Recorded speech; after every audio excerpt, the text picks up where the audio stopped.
Hello दोस्तों, नमस्कार। कैसे हो आप लोग? उम्मीद करता हूँ कि आप लोग अच्छे होंगे।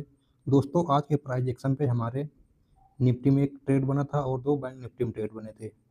और सबसे पहले आइए हम लोग देखते हैं कि निफ्टी में ट्रेड कहाँ पे बना था और उसके पीछे का लॉजिक क्या था और प्राइज़ एक्शन पे ये जो ट्रेड बना था, पूरा प्राइज़ एक्शन पे ट्रेड बना था और इसको मैं आप लोगों को समझाने का प्रयास करूँगा और उम्मीद करता हूँ कि आप लोग अगर पूरी वीडियो देख लेंगे तो आपको पूरा समझ में आ जाएगा। तो दोस्तों, सबसे पहले ये कल की जो क्लोजिंग हुई थी, हमारी क्लोजिंग हुई थी और इसका जो सपोर्ट बन रहा था 25,230 का ये सपोर्ट था। यहाँ पे एक लाइन हमने खींच दिया था और उसके नीचे जो सपोर्ट था 25,140 का सपोर्ट था। इसके बाद आज की जो निफ्टी की ओपनिंग होती है वो गैप डाउन ओपनिंग होती है। दोस्तों, जब भी मार्केट गैप डाउन ओपन करता है तो हम पुट साइड की ट्रेड को नहीं ढूँढते, हम ये कॉल साइड की ट्रेड को ढूँढते हैं और उसमें से हमको 2 से 3 कन्फर्मेशन की ज़रूरत होती है। तो आइए देखते हैं। तो हमारा जो पहला ट्रेड बना था वो निफ्टी में ट्रेड बना था और यहाँ पे मार्केट गैप डाउन ओपन हुआ और 3 कैंडल जो रेड कैंडल बनी थी, इसके बाद एक ग्रीन कैंडल बनी थी। इसका मतलब यहाँ से बाइंग आने की संभावना है। तो फिर भी हम इस ग्रीन कैंडल को देख के हम अपसाइड में नहीं जा सकते, या तो कोई चार्ट पैटर्न एक कैंडल स्टिक के कन्फर्मेशन से हम लोग अपसाइड में नहीं जाएँगे और यहाँ पे हमें चार्ट पैटर्न को फाइंड आउट करना है।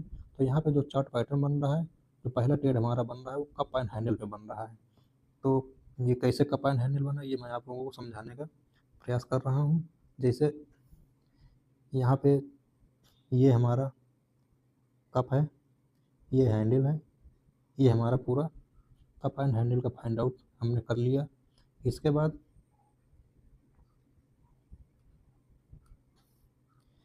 यहाँ पे हम लोग एक नेकलाइन बना देंगे।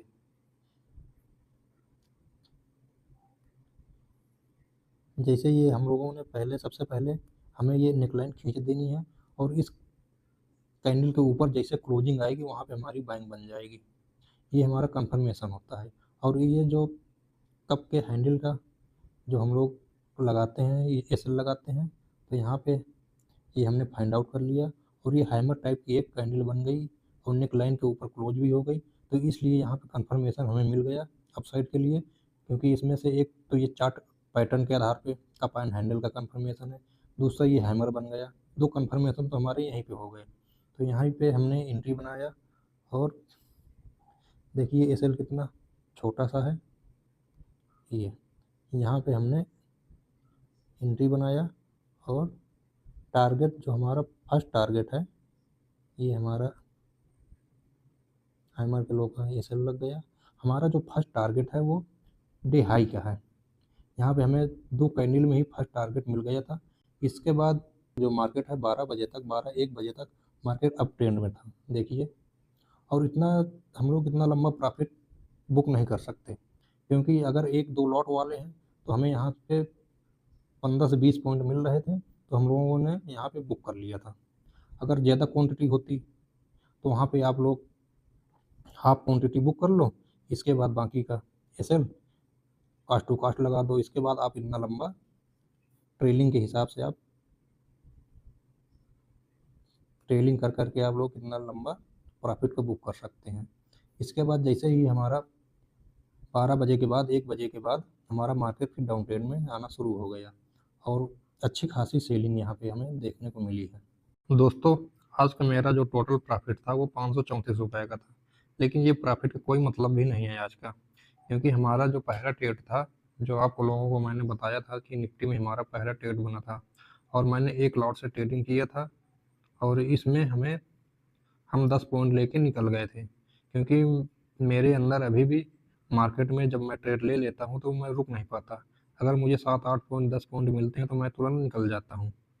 और इस ट्रेड में हमें 236 रुपये का प्रॉफिट भी हुआ था और मार्केट इसमें कम से कम 20 से 25 पॉइंट गया था। इसके बाद फिर मार्केट में हमने एंट्री ले लिया और इसके बाद आ गया लालच। जब लालच आ जाता है तो मार्केट उठा के पटक देता है।